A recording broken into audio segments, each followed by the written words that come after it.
Assalomu alaykum do'stlar, e'tiboringiz markazida O'zbek MMA kanali. Qadrli do'stlar, Conor Makgregor va Max Holloway o'rtasidagi revansh jang uchun press konferensiya bo'lib o'tdi.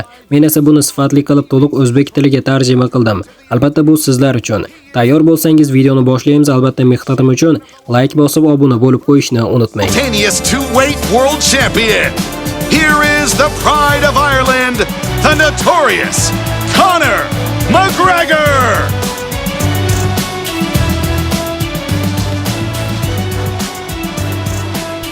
Kelganingiz uchun hammaga rahmat. Birinchi savol kimdan?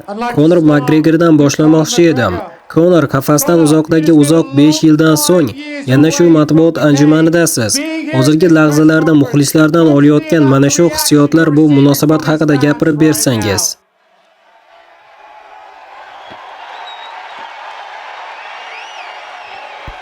Aynan mana shu narsa uchun ham men qaytdim. Ushbu sportga bo'lgan va muxlislarga bo'lgan cheksiz sevgim sababli Las Vegasga qaytish ajoyib tuyg'u, bilasizlarmi? Men 5 yil jang qilmagan bo'lsam ham baribir onamning qonidan tug'ilganimdan beri jang qilib kelaman. Shunday ekan, bugun men uchun shunchaki navbatdagi kun. Conor Maxning seni chuqur suvlarga tortib ketib, cho'ktirib yuboraman degan gaplaridan keyin undan biroz hurmatsizlik sezyapman deb aytdingiz. Nima uchun buni hurmatsizlik deb qabul qilyapsiz va bu izohlarga javobingiz qanday? U bitta ahmoq yoki shunchaki yarim yengil vazndagi oddiy jangchi emas. U umuman boshqa darajadagi yirtqich. Shunday ekan, omadingni bersin Max, ammo bunday bo'lmaydi. Max, shanba kungi strategiyang rang-barangligi butunlay chalkashmi? Buni shanba oqshomida bilib olamiz. Shanba oqshomida hammasi oydinlashadi.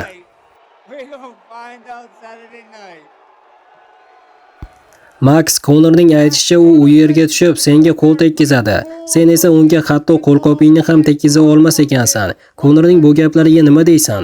Sabrsizlik bilan kutyapman. Ko'rib turibman, unda ikkita kamar bor. Chamasi shanba oqshomida chempionlik kamarlari uchun jang qilamiz. Shunday ekan, uning qo'lida o'sha chiroyli kamarlarni tortib olishni intizorlik bilan kutyapman. O'tgan safar ham menga qo'l tekkiza olmagansan, bu safar ham tekkiza olmaysan. Bu safar butunlay boshqa yirtqich qaytmoqda. Men bu yerda ko'p narsani isbotlashim kerak va buni kimga isbotlayapman? O'zimga. Shunday ekan, sen qiyin ahvoldasan. Menda oxirgi savol. Qarshingizda Irlandiya sharafini himoya qilayotgan ikkita kamar turibdi. Hozirgi rejalaringiz qanday? Maxdan keyin 3-kamar. Gorizontda ko'rinmayapti. Bu kamarlar jang biznesidagi barcha rekordlarni anglatadi. Men ularning hammasiga egalik qilaman. Shunday ekan, bu kamarlarni ushlab turish men uchun sharaf va shubhasiz haqiqiy afsonaviy chempion 3-tojni olishga harakat qiladi. Menimcha bu dahshatli tarix bo'ladi. Orqadagi qatordan Pimonetga savol. Las Vegasda sizni oxirgi marta ko'rganimizda siz UFC tarixidagi eng shafqatsiz jangchilardan biriga qarshi jangga tayyorgarlik ko'rayotganing edingiz. Hozir yana shu ishni qilyapsiz, ammo bu yerda Vegasda ommaviy axborot vositalari kunidagi xalqaro jang haftaligida siz Benuga qarshi jangda ko'plab bo'shliqlar borligini aytdingiz. Shanba kuni muxlislar nimani kutsa bo'ladi? O haqiqiy tomosha. O haqiqiy shou bo'ladi.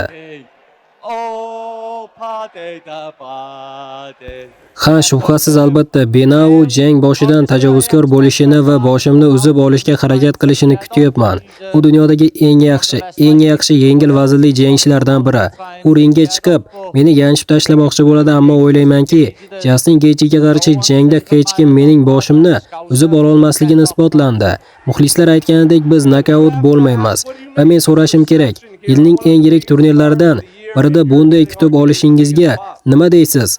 Chamasi eng katta olqishlarni siz olyapsiz. Men unchalik katta olqish olayotganim yo'q, chunki buyuk Conor Makgregor ham shu yerda, lekin bilasizki, bu yerda bo'lish yoqimli. Uning ortidan ikkinchi eng katta olqishga sazovor bo'lish ham yomon emas, do'stim. Benuaga navbatdagi savol. Peddining jang uslubida ba'zi bo'shliqlar borligini aytgan edingiz. Xo'sh, shanba kuni Peddidan nima kutyapsiz? Siz uzoq kutgan narsani kutyapman. Shafqatsiz jang. Bu Beni va Sen Denis uslubida bo'ladi. Bunga va'da beraman. Ko'zingizni pirpiratib ko'rmang. Bu haqiqiy urush bo'ladi. Bu haqiqiy jang bo'ladi. Men bunga tayyorman va jiddiy ishni boshlashni sabrsizlik bilan kutyapman. Muxlislarning bunday salbiy yoki qarshi munosabati sizning ichitingizni yeydimi yoki bu umuman sizni qiziqtirmaydigan narsami? Menga bu yoqadi. Qiyinchiliklarni yaxshi ko'raman. Men buning uchun tug'ilganman. Butun umrim davomida mehnat qildim va shanba oqshomida ham borimni beraman. Mashhur The Notorious jangchiga savol. 12 yil oldin biz bu yerga shunchaki ishtirok etish uchun kelmadik. Biz bu yerda hammasini o'z nazoratimizga olish, boshqarish uchun keldik degan edingiz. Kelasi oyda sizning hamyurtlaringizdan Ian Machado Gary ham kamar uchun jang qiladi. Irlandiya uchun bir vaqtning o'zida ikkita chempionga ega bo'lish qanchalik o'zgacha voqea bo'lar edi.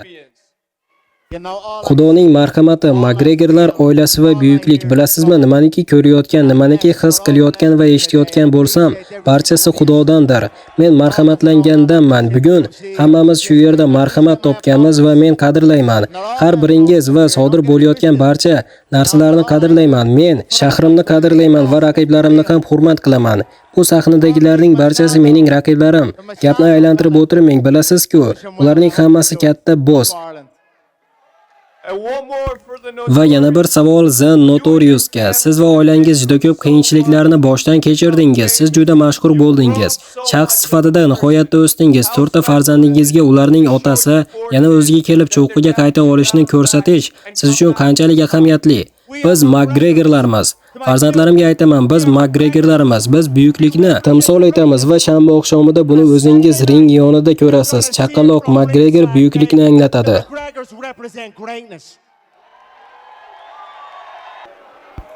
Conor Makgregorga savol. Conor, siz va jamoangiz ancha vaqtdan beri buni sport tarixidagi eng buyuk qaytish bo'lishini aytib kelyapsizlar. Shunchaki oktagonga qadam bosishning o'zi buning isbotimi yoki u yerga tushib, g'alaba qozonib biron ajoyib narsa ko'rsatishingiz kerakmi? Biz u yerga shubhasiz dabdabali tarzda g'alaba qozonish uchun chiqyapmiz. Bo'ldi, gap shu. Men hamma narsani yutish uchun kelyapman. Bor budimiz o'rtaga tikilgan, hammasi mana shu yerga tikilgan. Va Maxga savol. Max, bilaman, sen o'sha kamarlarni xohlayotganingni aytgansan, lekin agar bu jangda yutsang, o'zingga xos maxsus kamar berilishini xohlaysanmi? Balki nima deysiz, Dana White, men borib dabdabali biror narsa ko'rsataman, o'zimni shaxsiy kamarimni olaman, uning kamarlarini ham tortib olaman. Conor, savolim sizga. Max seni shanba kuni nokaut qilgandan keyin dekabr oyida revansh jang taklif qilayotganiga munosabating qanday? Men buni hurmatsizlik deb hisoblayman. Bu uning bu yerga faqat iqtisodiy manfaati, pul uchun kelganini ko'rsatadi. U qanday xavf ostida turganini anglamayotgan bo'lsa kerak. Men Holloway'ning shanba kuni nafaqaga ketishini bashorat qilaman. Bu shunchaki pul uchun qilinayotgan trilogiya emas. Max shanba oqshomida meni yutish uchun borini bersa kerak, lekin baribir u hech narsa qila olmaydi. Conor, Max o'zini UFC'dagi eng yaxshi bokschi deb atayapti. Siz uning UFC'dagi eng yaxshi bokschi ekanligiga ishonasizmi? Menimcha uning boks darajasi juda achinarli. Men unga umuman yuqori baho bermayapman. Uning faqat bitta tezligi bor va bu hech kimni hayratda qoldirmaydi. Biz Max Holloway tomonidan oktagon ichida juda kamdan kam hollarda sehr ko'rganmiz. Kichkina yovuz Holloway. Shanba oqshomida u yakson bo'ladi. Bu ajoyib jang bo'ladi.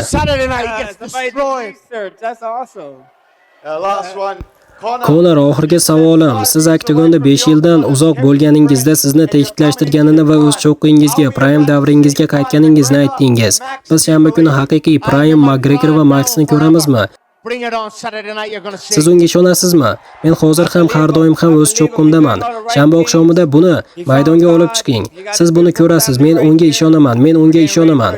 U hamma narsani to'g'ri qilyapti. U Xudoni topdi. Uning go'zal oilasi aynan shu yerda.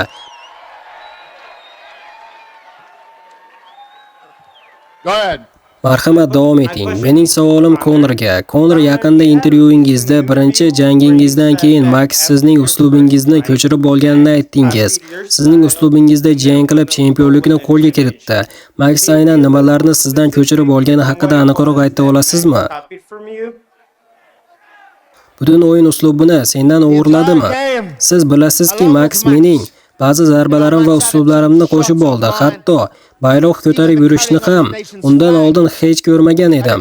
Shunday qilib, bundan ko'p narsa bor va u buni davom ettirib yaxshi natijalarga erishdi. Bo'ldi, gap shu.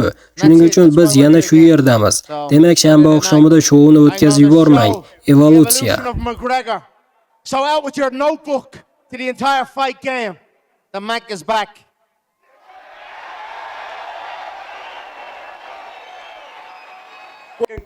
Mening savolim Konorga kimning qaytishi kattaroq voqea bo'ladi? 2025-yildagi Konor Makgregormi yoki Konor Makgregorning 2026-yildagi qaytishimi? Bolalar shaharda, menimcha, galahlerlar ham shu yerda. Shuning uchun menga Oasis yigitlar yoqadi, ha. Juda yaxshi. Oasisning ko'rinishi sabrsizlik bilan kutyapman. Davom eting. Men yana cho'qqiga chiqa olishimni bilaman, yigitcha. Men buni ilgari ham qilganman. Bolaligimda Cage Warriors'da yutqazgan edim va qaytishga majbur bo'lganman. Max, men seni yakson qilmoqchiman. Men Maxni safdan chiqaraman. U mening UFC reytingidagi eng oxirgi raqibim. Mening qolgan barcha raqiblarim ketishdi.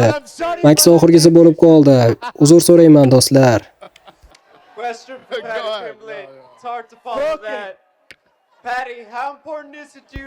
Siz Xudoga ishonasiz. Sizning ikkita akangiz bor va men bu talqin uchun uzr so'rayman. Yaxshi. Ha, keling, bu haqida hozir siz bilan gaplashamiz. Yo'q, menda hech qanday fikr yo'q. Keling avval shanba kunidan o'tib olaylik. Keyin vaziyatga qarab ish tutamiz.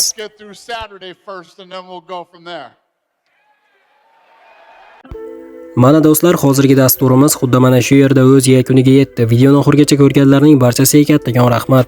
Video yoqqan bo'lsa, like bosishni unutmang. Keyingi dasturlarimizda ko'rishguncha, xayr, o'zingizni ehtiyot qiling. Uzbek MMA kanalimizdan uzoqlashmang.